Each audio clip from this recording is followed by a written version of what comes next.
Yes, welcome in. We are getting close to football, Jesse. The Badgers, what, now 7 days out? No, 8 days out from the start of fall camp down in Platteville. Big Ten Media Days gets going tomorrow out in Las Vegas. I'll be heading out there, doing a couple shows out there, and looking forward to that. I'm not looking forward to 106 or 7 degrees, but I feel like I'm just not going to go outside. I think, right? Isn't that You're not going to be the walking thing? along the strip, going to Caesars and all the other places looking for action. I meant casino action, of course. I don't know what. Don't get thoughts in your head. Yeah, that's what. Not looking for that action. Don't get me in trouble. I am looking. I don't know, man. I've been to Vegas so many times that I don't know that I need to go look at everything. But it has been a bit. It is going to be about 50 degrees warmer than it was the last time we were there. Do you remember that when it was cold? It was like 55, 60 like the entire time you're there. That's actually the only time I've been to Vegas. Was it the Las Vegas Bowl? Is that what it was called? What was it called? It was Las Vegas Bowl, and then the trophy was named after some disgraced businessman. It was awesome. Classic. And we got the Paul Chryst picture, him and Herm Edwards standing next to the dancers up in that what hotel was that? I don't know, whatever it was. I love that picture. It's one of my favorite pictures. That reminds me, we teased the travel stories and we never got to it, but that was certainly one. I'm pretty sure there were a couple chalk outlines in the Red Roof Inn I ended up staying in, but I digress because we are looking ahead now, I suppose, to 2025. We can. I mean, we could do the travel stories. I may have travel stories. Maybe we'll wait until after I get back from Vegas. Maybe I'll have a travel story to tell. Probably not. Going to be there for like 36 hours. It's going to be quite the trip. Looking forward. It's a classic Zach trip, by the way. For people who don't know, Zach always flies in like morning of. He doesn't sleep. He takes the red eye out. I don't know how you do it. I don't know how you're still alive, to be honest. Yeah, I am flying. My flight leaves at 5:00 tomorrow morning from Milwaukee, which means I have to leave Madison very early, but get there at like 8. Going to do interviews Tuesday, interviews Wednesday, go straight from Wednesday, or to say straight from the interviews to the airport and taking the red eye home. And back here by like 8:45 on Thursday morning. So, yeah, about 36, 37 hours in Vegas. It's going to be quite the trip. But yeah, that is my thing. I never get a hotel for a second night. Never get a hotel for a second night. I did it with you after the Orange Bowl. Somehow we both were on the same flight at like 5 a.m. I didn't sleep 1 second. I came home. I'm pretty sure I slept 23 hours. Yeah. I feel like I woke up. Is it Rip Van Winkle? Is it dude who sleeps in the woods for 40 years and then has a beard? I'm not up on my literature, even despite being an English lit major in college. I was just about to say, that's like the thing that you should be up on, having that degree. You gotta pick the major that's going to help you get through. Ultimately, thank God I found what my true calling was. I don't know if I'd want to be like teaching Beowulf. No disrespect to those who do, but English lit really wasn't for me. You think we have a lot of English lit teachers listening in the pod? You never know. I think there's some cross groupings here, but not so shameless plug for all the groupings. Our merch store is open. You can see I'm rocking the Badger Connect hat. So we got a lot of really cool Badger Connect gear. I think the Badger at least looks pretty nice. So if you're into that, here it is. Yeah, there you go. It's a good look. Visual. Yeah. Check it out. BadgerConnect.com. Go to the store. You had the pullover on when I saw you last down at Squat Fest. Look good. Did I have it on? I don't even remember. You had a pullover on. You had the Badger Connect pullover on. It's the first time I've seen you wear Badger stuff. And I know it's not bad. A little distinction. I still can't bring myself to, I just said, no, Badger stuff as in like with a Badger on it. I hadn't seen it before. Yeah. It's a little weird for me too, but No. I don't know if you've heard of Branded Bills. No. It's a hat company, and I bought a hat, and it's a state of Wisconsin hat. It's not a Wisconsin hat. I like that. State of Wisconsin. It's not a Badger hat at all, but Colton got after me at spring practice because I was wearing it. It's like, is that a Wisconsin hat? I'm like, well, it's a state of Wisconsin hat.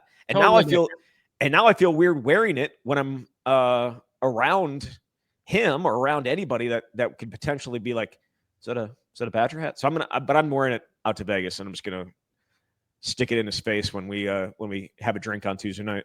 Don't let anyone yuck your yum or harsh your mellow. As far as I'm concerned, those are two completely different things. Might as well just wear the Drink Wisconsin-bly shirt. Well, I mean, I almost bought a couple of those, but then I was like, well, people are going to be judging me. Either way, looking forward to getting to Vegas, and there's a lot of storylines, not just Wisconsin related, obviously, with the Nizer Forkering thing, but Big Ten related with the college football playoff and all the good stuff that usually comes from these events. But the one thing that usually does come out, I think it's either the Tuesday or Wednesday of Big Ten Media Days, is the media poll and where Wisconsin will land. Well, that is not out yet. However, another podcast that the person that used to do that, what's his name? Doug Lamery, I believe. Yeah. So he used to work for Cleveland.com and used to do the media poll because Wisconsin, the Big Ten said no to this poll, 10 years ago? 12 years ago? It's been a while. So he used to do it with Cleveland.com. Now he does it for Kings of the North and put it out this morning. And I believe there's like 50 some odd voters across the Big Ten that did it. And Wisconsin, Penn State, they have Penn State winning it. Wisconsin is 12th. What do we think of that? Do we think it's too high? Do we think it's too low? I mean, do we make anything of it? I think it's just, this is and that's actually where they finished, or I should say that's where they were in the basketball poll and ended up much higher than that. However, I feel like basketball and football, very similarly, the rosters change so much that trying to do a poll like this is very, very hard. And we know Penn State's going to be good because they brought back most of their guys. But Ohio State revamped. Oregon revamped. Michigan revamped. Illinois brought back a lot of their guys too. But for the most part, so many of these rosters are changed, and we know that with Wisconsin, right? How many new guys does Wisconsin have? Yeah. You know what this team is? I don't. I'm not going to pretend I do. I mean, we're basing it off of what happened the last 2 years, and most of the guys that were here the last 2 years are not here anymore. Yes, my initial reaction was this is very basketball-esque because Wisconsin, under Greg Gard, it feels like in recent years, just picked in the bottom half and then surprises. I don't make a huge deal out of this because in the past, you would base it on what Wisconsin was before. And now, as you said, most of those dudes are gone. So you're basing it on what you think you know. And the fact of the matter is no one knows anything. I mean, look, we're among the handful of people that have had an opportunity to see all the practices where most people voting haven't. But this could go down ultimately as the hardest schedule I think I've ever covered for Wisconsin. And there's one or two others up for debate. But if you consider that there's a high likelihood that at least 6 Big Ten teams Wisconsin plays will be in the top 25 at the time of the game. Certainly going into the season, 3 of them are probably in the top 10. Penn State, which is going to be the number 1 team going in, quite likely. Ohio State and Oregon, those are probably 3 top 10 teams. Indiana, at least going into the season, is a top 25 team, maybe in part because the Hoosiers went to the playoff a year ago, so you don't really know. You also have Michigan on the road. That's a top 25 team. And then Illinois is going to be a top 25 team. And that doesn't even include a Minnesota team that's beaten the Badgers 3 out of the last 4, an Iowa team that's won 3 in a row, a Washington team that might end up with 8 or 9 wins. Those are all on Wisconsin's schedule. So I don't have an issue with the Badgers being 12th. And ultimately, I go back to they're going to have to show me that they can win a game of consequence before I pick them to be even a bowl team. Not saying they can't get there. It's right out in front of him. But until you start winning any of these games, I don't have an issue with people believing that the Badgers are a bottom half of the Big Ten team. I do think they have the talent there to make a little bit of a run, but got to beat some of these teams first. I'm just looking at the poll and then the teams that they play, and there's only one team below them that they actually play, which would be Maryland. The other teams that are ranked in the poll picked below them, Michigan State, UCLA, Rutgers, Northwestern, and Purdue. And Wisconsin does not get to play a single one of them. So, that's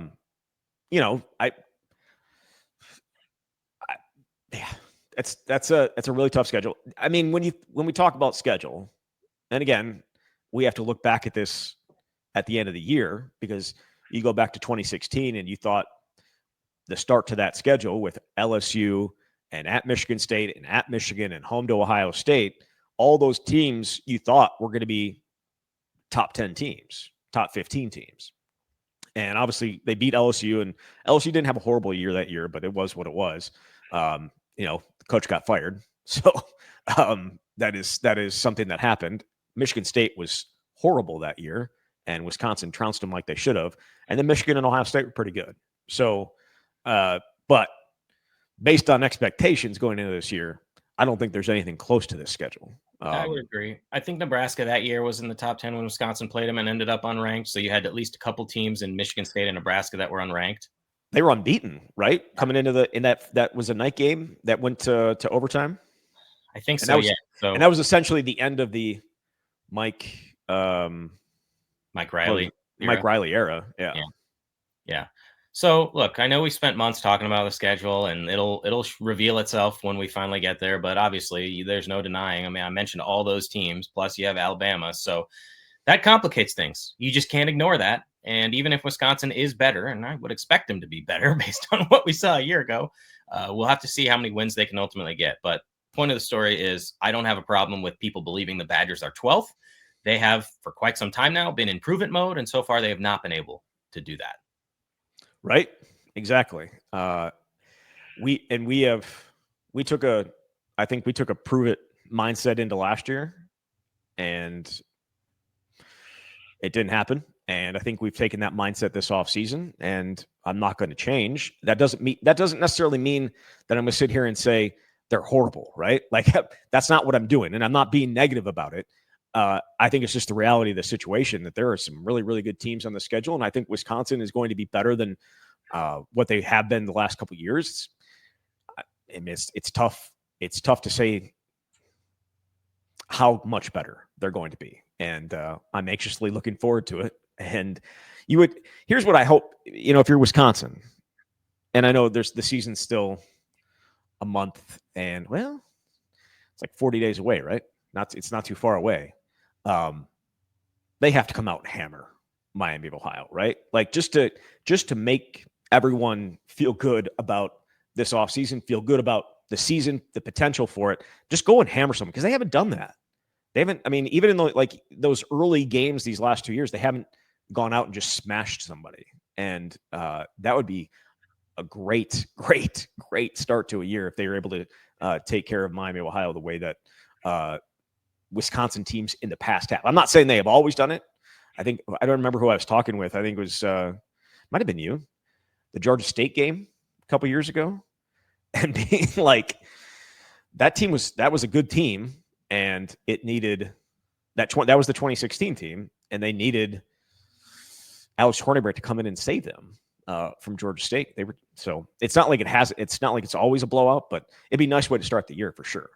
If you just look at the last 2 years to start the season under Fickell, and I know that was a Phil Longo coached offense, but you kind of got an idea and had some concern after the first couple of games where these are teams that presumably Wisconsin should be destroying even a year ago. Was it the Western Michigan? Is that the one? Western Michigan and South Dakota. The muffed punt. Yeah, South Dakota was a couple touchdown lead. And again, South Dakota at least was a really good FCS team. But what are we doing here? It's a Big Ten team against an FCS team. We've seen Wisconsin handle those teams in years past. So if they can come out strong against Miami, Ohio, and then hammer Middle Tennessee, at least when you go into week 3 against Alabama, you feel like, all right, kind of like how the feeling was going into the Penn State game this past season. Yes, they hadn't beaten great teams, but they were on a roll winning 3 consecutive games by a margin that made you believe something could change. And they at least were in the Penn State game. So that's kind of what you're looking for here, when you get to Alabama. I wouldn't even say they were in the Penn State game. They were winning the Penn State game. Should have won the game. Okay, well, ultimately they didn't. But you had a feeling going in, and I understand that was a night game at home as opposed to what you're going to be seeing in Tuscaloosa. But absolutely, I think after what the last few years have been, everybody is looking forward to, and I think fans maybe deserve an opportunity to celebrate some early season success like that. Yeah, push some people around. Run the ball, hit some big pass plays, just feel good about it, and the defense get after it too. The defense didn't play bad against Western Michigan or South Dakota last year. That was, that was not as the offense obviously was the concern. But that said, this Big Ten poll, Does Penn State finally do it? I mean, it's been a while, right? It's been since 2016 since they've won the Big Ten. That was the year that they obviously came back against Wisconsin in the Big Ten championship game. Oh, man, I'm inclined to say yes, but that's tough to kind of go wire to wire where you're the presumptive favorite. A lot of years you see these preseason polls, and even the teams they think will win don't. But of course, you always have to contend with Ohio State, Michigan. It's going to be hard because, again, there's probably at least 6 teams that are top 25 teams. And at various stages, you might get to 8. Like, this is a really loaded year for the Big Ten, it feels like. So if you can pull it off in a year like this, great. But of course, as we've said, we're in an era where you don't have to win the whole thing to get to the playoff. Look at Ohio State losing to Michigan a year ago, and it looked like Ryan Day is on the verge of losing his job despite an amazing win-loss percentage overall. And Ohio State gets in and crushes on the way to the national title. Yeah. So Penn State's number 1 on the poll. Ohio State's 2. Oregon's 3. Illinois is 4. Michigan 5. Indiana 6. That's the top 6. And Wisconsin plays 1, 2, 3, 4, 5 of those teams. The only one that they don't play is the team that's picked to win it. So they'll get them in the Big Ten championship game, so it's okay. They'll get to see all of them. They'll get to see all of them.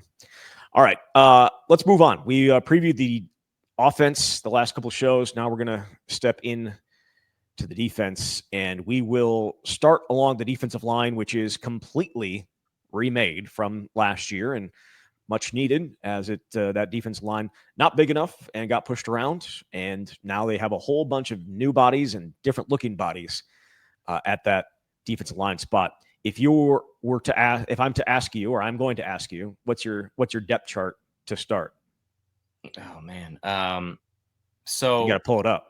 Yeah, you have the 2 interior guys, and what we're seeing on the edge is obviously completely different. We've seen, they're listed as outside linebackers, but they can do a lot. So Michael Garner's at 300 pounds, Corey Walker is at 297.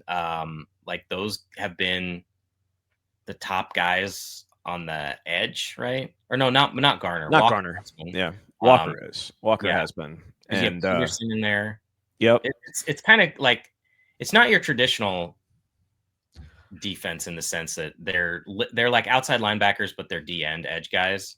Yes. It's like I would say their base is like a 4-2-5, but I mean, the 4 looks different than it has at different times. Again, they are going to be a multiple front defense. They have the flexibility, maybe more so than in recent years, to play a bunch of different ways. And because they have so many different body types up front, I think obviously, a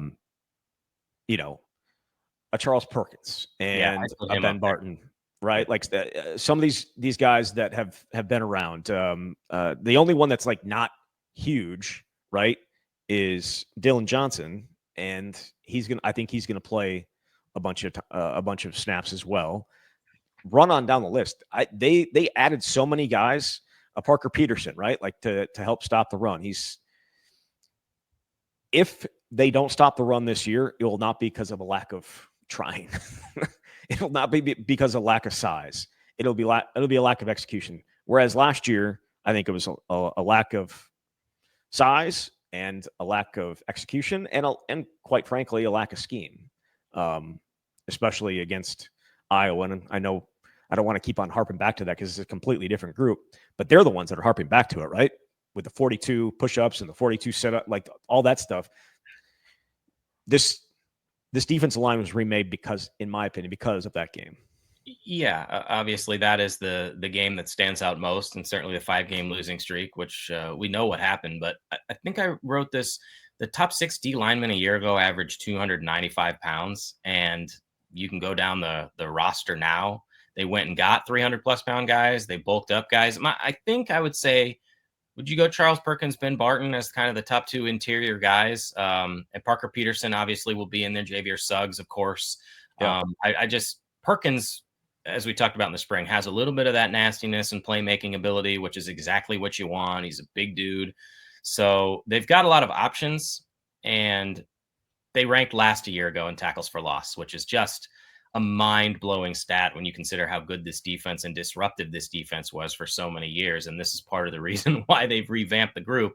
But yeah, I mean, it's like the interior guys are much different from what they're asking out of the edge guys, but they're just all massive.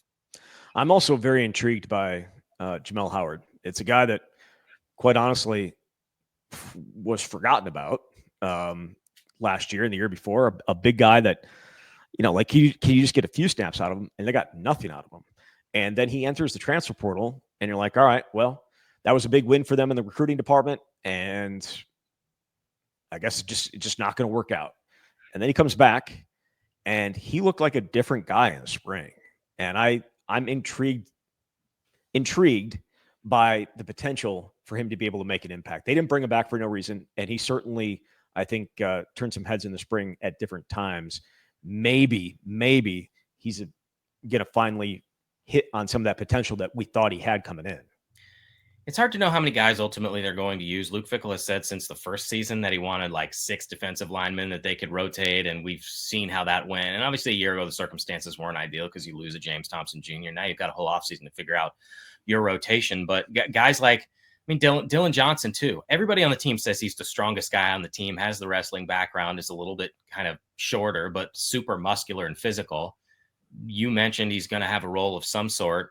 Where does Brandon Lane fit into this? He's one of the few. What do they have? 3 guys returning off the defensive line who were scholarship guys. Four guys now, I think, because Jamel Howard is back. But right, Barton, Johnson, Lane, Howard. But you went into the portal and got all these different dudes, and I feel like you didn't bring them in here to not play, especially if they've got a year left. So how many snaps realistically are there going to be? I think, when you get a Charles Perkins and you're talking about snap count, the expectation is probably, I don't know, 35, 40 plus, depending on what type of defensive situation you're in. So, and Ben Barton's going to play a lot. I think we believed when they got all these portal guys, it was like, well, okay, Ben played a ton last year. Is he going to be a part of the rotation? If he is he going to be with the twos? I think he's certainly more than held his own. So once you go on down the list, I just don't know how many reps are left. But obviously, Howard has been here long enough where it's time to make a move. Yeah, I think Corey Walker is going to have a huge role because you can line him up outside on early downs and then move him inside on passing downs or on long distance or on long yardage situations, which is what we saw in the spring a little bit. He's versatile like that. He's big enough to be on the outside, but also quick enough to be a problem in the pass, getting after the quarterback, which is something they did not do last year. And I know it's not just, we think of Wisconsin defense and we think, oh, okay, the outside linebackers are going to lead sack wise, right? Like that's just the way it's got to be.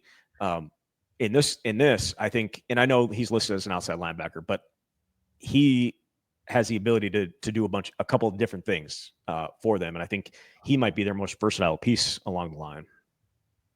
Yeah, I would agree. His ability to set the edge is going to be massive because if you can do that, then you're funneling everything where it needs to go and the defense can function properly.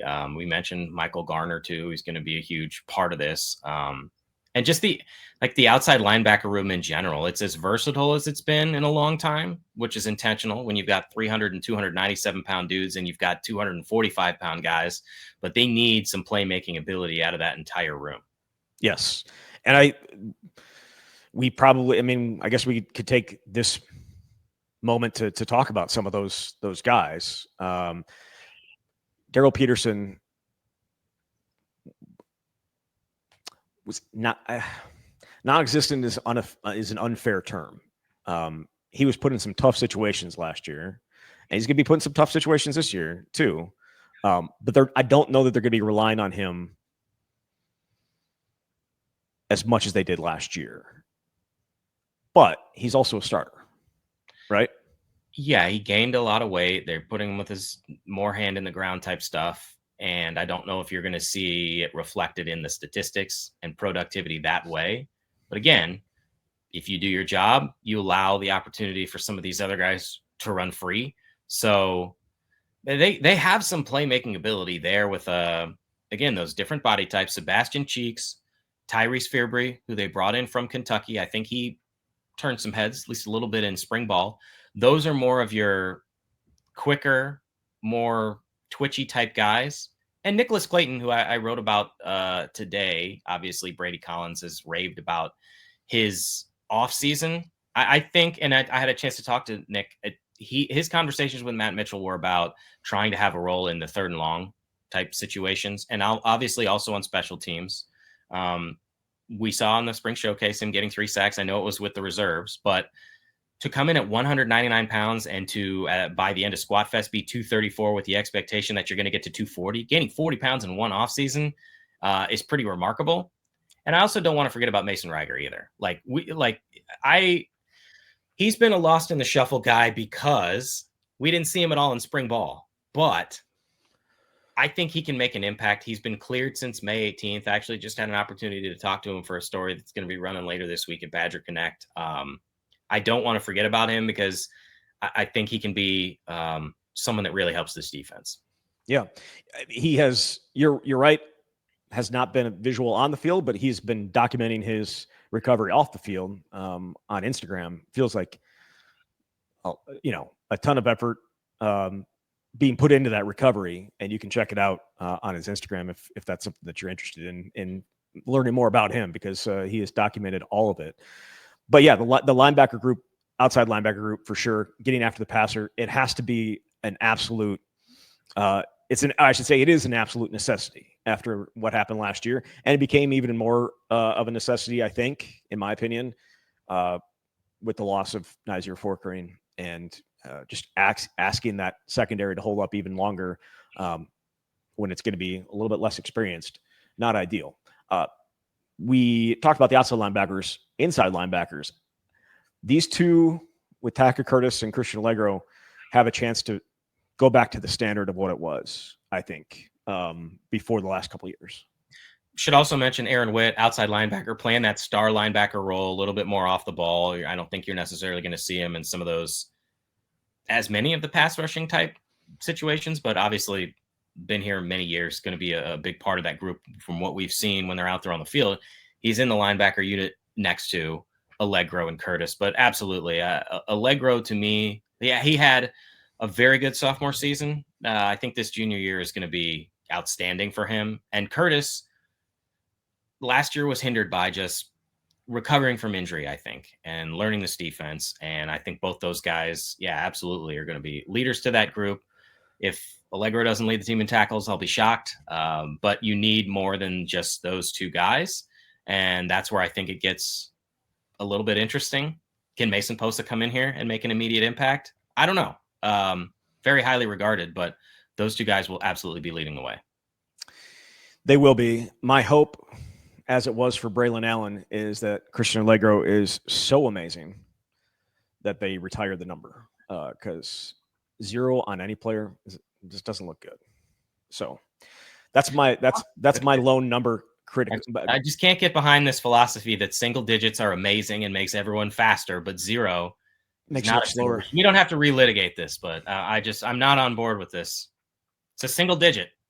It is not a single. Well, again, we talked about this. Zero is a number. It is a number. I'm open to that idea. But a single digit number, I guess it is. It's the lone single digit number, if we're going to use that slows somebody down and makes them look horrible. Well, it's scientific. I can't argue with science. No. But those two guys, him and Tackett fully recovered from, because he didn't get last off season, right? Like he was recovering from core surgery. Was core, right? I thought it was a sports hernia. That's what I meant. Yeah, something like that. Yeah. Fully healthy, ready to go. And those two guys, I really like them. And we'll see behind them, as you said, if who else wants to step up, if there is anybody that can step up, whether it's Antoron Turner, I think, will have a role. Yes, I thought he had a really good spring, and also, and this isn't meant as any kind of a shot whatsoever, but Garrison Soliday just makes plays, right? Yes, it's happens in spring, happens in fall camp, just makes plays, and then we don't see him on the field, of course, but he's just one of those guys that makes plays in practice all the time. Kind of like go ahead. Well, I was going to say, I mean, there's only a couple other guys in this conversation. Tyler Janze, can he break his way in? Cooper Catalano may not quite be there yet, but man, he had a couple plays in spring ball. You just went, holy cow. He's the all-time state leader in tackles in Wisconsin. And this is why you enroll early. But they have some good inside linebackers. I think, yeah, I mean, those top guys are going to play the bulk of the snaps. And Soliday is an all-time practice player, and maybe he works his way in for a few. We'll see. Who are your all-time practice players? We talk about Amon Williams all the time. That's honestly, that's what I didn't want. Give up 12 touchdowns. Is that a shot? Is that a shot when we say all-time practice player? No, man. Everybody has a different role. I mean, you can star as a walk-on in practice and not be at a level where you're going to compete in the games. I don't know. Everything blurs together over 14, 15 seasons, but there's been a few of them. Who is the guy that was the kick returner that ended up going to Rutgers? Aaron Cruikshank. Oh, the greatest spring ball of all time because all top 3-4 wide receivers were out. Torching dudes. There was another wide receiver that ended up going to one of the Michigan schools, who was from Michigan. Trying to remember, can't remember what his name was, but he had a great spring ball too, because everybody else was hurt. Which is, hey, that stuff happens. I have to think about that, and that might be a good show topic at some point. The best practice players we've ever seen. I don't know that there's anybody other than Soliday on this team that I would say is just an insane practice player. Yeah, I need some time to think about it. Yeah. Moving to the secondary, into the cornerback spot, and obviously we talked a little bit about it on the last show with Nazir, but obviously Ricardo Hallman, he even thought maybe even didn't have the shoulder surgery, would have gone pro after his sophomore year, did not return, and probably did not have the season that he wanted. But I think just based on his size, he is bulked up. He is a much bigger guy than he was. I don't know that was necessarily an issue getting by. I don't know that physicality was ever a problem, but he's not going to get pushed around. He's not a tall guy, but he's not going to get pushed around at all. I think on the roster, it was only 5 pounds or something like that, but it doesn't look that way. No. And for his size, it's extremely noticeable. The confidence is there. I will be very curious to see how often quarterbacks target him when they know that there's not a Nazir Forkurian on the other side. Is it going to look like it did a year ago, where he's just not challenged often? But it feels like if he is challenged, he's going to be more than ready to fulfill that obligation. The question, of course, is what do they do on the other side? Do they put Deone Hill into that spot or Emilio Agard? Those were the guys who were getting a lot of run on the outside with the twos in spring ball. Felt like Jameer Latimer was in position to be your slot guy. So I don't know if you want to change everything and put him on the outside. I feel like they want to keep him inside and find another guy on the outside. And a hope would be Austin Brown can continue to play safety where he's out there with a Preston Zachman. Brown is certainly more than capable of moving into the slot. It's just how much do you want to shift everything in your secondary? Because that's what you're doing. If you're going to put Brown up there, do you think Matt Young or Matthew Traynor is ready to be the starter opposite Preston Zachman? There is a lot to figure out. And obviously the staff has had these conversations and already know the direction that they want to go in. We'll find out in 8 days at the first day at UW-Platteville when they have practice, but a lot to figure out because it is no small thing to lose a guy like Forkurian. And the circumstances, obviously, just it's modern day college football and it's unfortunate, but Wisconsin at least has some time. I think that decision came down 12 days before fall camp started, where the staff can get together and figure out what needs to happen next. You want to say hi to Hank? What's up, Hank? He came and went. It's like he didn't even want to be a part of the show. Is he ashamed? Is that what's going on here? He might be a little ashamed of it. Might be a little ashamed. Is that right, Hank? Yeah, he's ashamed. He didn't want to come back out. Do you think that they made plans for this situation? Do you think that they had any anticipation that if this was I know that sounds like a stupid question, but I'm wondering if you think that they had some plans in place just in case. I would hope so. On the other hand, they didn't go through spring ball thinking that planning for an alternative because Nazir was your guy. It wasn't like, and I understand that, like, we're going to take him out for 3 straight drives so we can get some other guys looks with the ones. And we know what Luke said when he was asked about this in the spring. Didn't even want to entertain the possibility of this happening, which again, I can understand the messaging of like, if you're here, you're a part of this. But at a certain point, absolutely, this staff had to have some serious conversations about what it looked like. It's just we didn't have a chance to see in spring ball, and therefore neither did they, what those rotations look like, because they were rolling with Nazir and Ricardo consistently during spring. Yeah, it would be that's why I think that they absolutely had to have a plan in place in their minds if this were going to be if this happened. We know, as you said, we know what Luke Fickell said. He was very adamant that they were moving forward, expecting Nazir to be there, but it'd be I feel like it'd be coaching malpractice not to have a plan in place, because it's always you don't know what the court is going to do. So the outward perception is we think Nazir is going to be here. Internally, you have to at least address it and understand that it was a possibility. So I firmly believe that they did have discussions about this possibility. That said, actually having to implement those plans is less ideal, and that is what they are going to have to do. And if a game was tomorrow, who are you putting in there? You going Dione Hill, or are you going Emilio Agard? I was just going to ask you for your take on this, but since you asked first, I will go Hill because of the experience factor. Again, I don't know if they want to disrupt everything and change your slot guy and then therefore need a new starter at safety. So I think the easiest solution is to plug and play somebody on the outside who's got some experience. But they may think differently, because ultimately you need the group that's going to give you the best opportunity to win. Hill did start 5 games at Miami a year ago. Like, that's pretty high level football. And I know they think very highly of Agard, but if you're asking me about tomorrow, I'll take experience. Yeah. And also the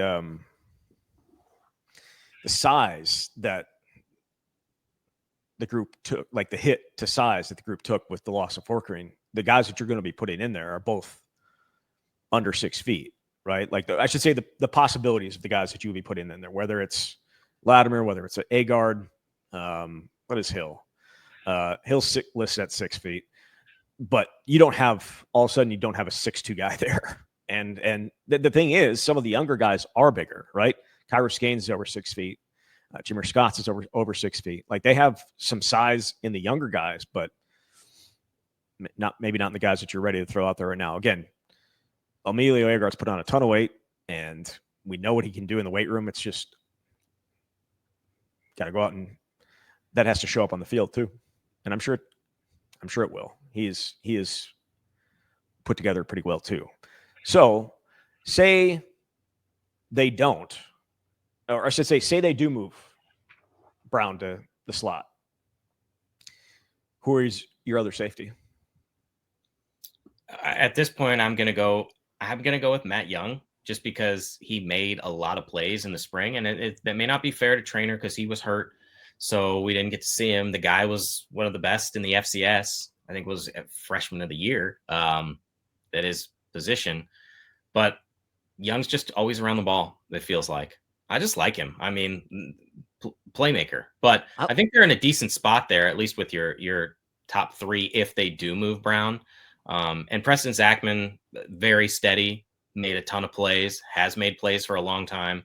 So if you're going to have this kind of situation happen, having it happen in the secondary is, I'd rather it there than the front 7. That's for sure. I like so many of their safeties, like especially like even the young ones too, with Luke Emmerich and Grant Dean. Oh yeah. Like, they made some plays in the spring too. And there's even like a Remington Moss. There's some size. There is some size back there. Not Remington Moss. Raphael Dunn at 6'4". Like, they have some big boys on the back end. That is very intriguing eventually. I don't know that it's going to be this year, but it's intriguing. So that's the defense. Do you want to hit on the specialist real quick? Yeah, if you go first.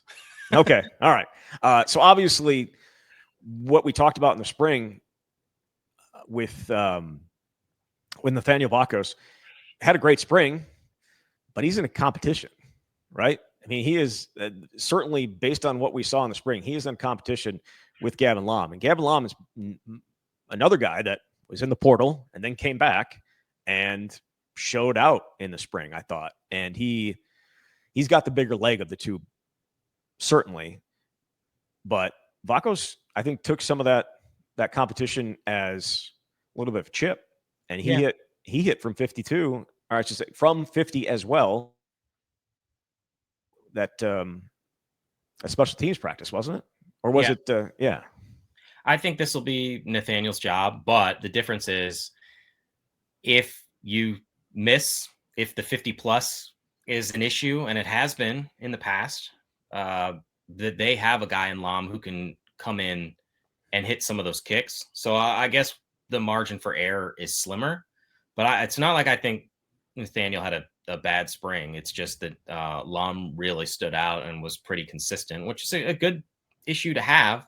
And Lom can be your kickoff guy. So they'll both see some action. But of course, if you're a kicker, you want to be in there and kick some of the big field goals. But they're absolutely pushing each other based on what we saw in the spring. And then there's Atticus Bertrams, who put on a ton of weight in the offseason. He's almost 240 pounds. I'm interested to see if he's even bigger now. But he's not going to get knocked down like he did against Penn. Was that Penn State? The fake, or was that Oregon? I can't remember, man. I'm the wrong guy to ask. I don't know what I ate for breakfast 3 days ago. I think it was Penn State, and it wasn't a fake, obviously intentional. But fake punt. Yeah, it was Penn State. They came free for a block. What would have been a block, and he pulled it down, took off, and got a first down. One of the longer runs of the year for Wisconsin last year. So he's your punter. Long snapper still to be decided. They brought in the long snapper, and that was, of all the things that happened in the spring, that was one of the more noticeable things. It's just long snapper was not good. So they sent the guy that they brought in away and brought in two more guys, and we'll see who ends up being the guy there. But we don't often talk about long snapping, but until it's a problem, and right. It was clearly a problem in the spring. As long as you don't hear anyone's name, they're doing a good job. And maybe Wisconsin was spoiled for a little while. I mean, Adam Bay comes in 4 years. You never hear his name. Super consistent. Even last year, they had Kason Pfeiffer. They have him from Cincinnati. You already knew him. Could come in for a year. So, yeah, I mean, as long as no one's talking about those guys, you're doing okay. Right. So there are a couple new guys. The names, I have them here. Just a second. Surprisingly not on the tip of my tongue. Nick Levy, Andrew Goodman, and then obviously Dee Capper is also back. So we'll see where that goes. Punt returner, anybody who catches the ball. That's who I'm going with. Tretch Kakahuna. I'm gonna just say, as long as he catches the ball, yes. Yep. They got some options. I mean, usually in spring ball, there's 3 guys going through it. Tyrell Henry can be in that mix. Vinny Anthony. Yeah, Vinny Anthony. And Jake Ballard. Return. Yeah, I would expect Anthony to continue to be that guy, but obviously Henry did both jobs when he was at Michigan State. Muffed a punt at an inopportune time a year ago, but those are your guys, presumably, and it's just a matter of who can be the most consistent. I certainly think that Tretch has the most electric potential, but Vinny's been pretty solid. Yeah, again, what's the most important thing at the end of a punt return? To still have the ball. Yes. Don't care about anything else. It's very simple, obviously. All right. That is a look at the defense and the special teams. We'll be back. I'll be back Tuesday, probably Wednesday, with the show and talking to the Badgers, talking to Luke Fickell, talking to Ricardo Hallman, talking to Billy Edwards, talking to Jake Renfro, and a whole bunch of other people down at Big Ten Media Days or out at Big Ten Media Days in Las Vegas. Looking forward to it. Jesse, thank you very much. Thanks, Zach. Talk soon. All right, there he is. Jesse Temple from Badger Connect. You've been listening to The Camp.